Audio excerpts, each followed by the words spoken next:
So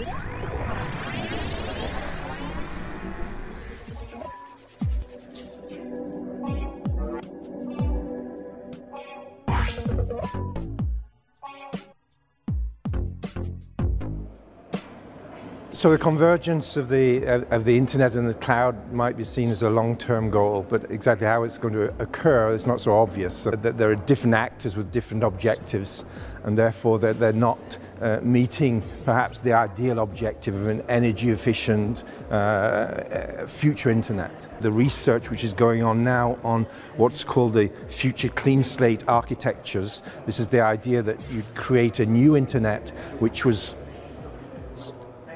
built from first principles. It's not just a question of evolution. You're forgetting about the constraints of what exists, and you're trying to design the ideal architecture. Then maybe there'll be some incentive for vendors and operators to move more directly towards that target. The network is consuming more and more energy nationally, internationally, and this is becoming a concern, obviously, in the present situation of energy shortages, coming energy shortages. So the challenge would be to create a network which is energy efficient. The energy in computer systems, in communication networks, tends to be used whether they're actually carrying traffic or doing work or not. And there's a big challenge to make the network and the compute facilities in the data centers more responsive to load, so that the energy increases with load naturally, but when there's less load, then the energy decreases. So there certainly is a conflict. There's a tussle between network operators and content providers. The network operators suffer greatly, I think, from the fact that they have to carry traffic from content providers like Google in the form of YouTube videos, and they're typically not paid for that. They're certainly not paid into proportion for the amount of equipment that they must install in their networks to carry this traffic. The operators can't refuse to carry this Google traffic because this is what users want, and Google is in a position that they don't have to pay. Typically, they've got a very strong market position because of the user requirement for this content, that they don't have to pay, they don't need to pay the operator.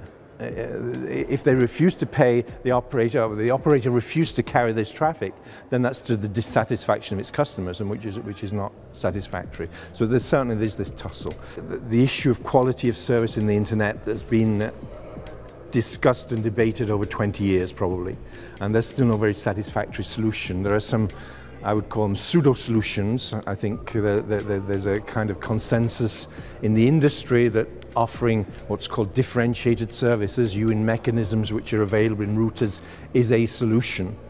As a researcher in this domain, looking at quality of service as a mathematical problem, exactly how do you compute the quality of service in the network, then I'm not at all satisfied with these solutions. And I believe indeed that the only reason that the internet works is not because we've got these differentiated service architecture, if we can call it such, but rather that we're using over-provision, that we're providing more equipment than is truly necessary.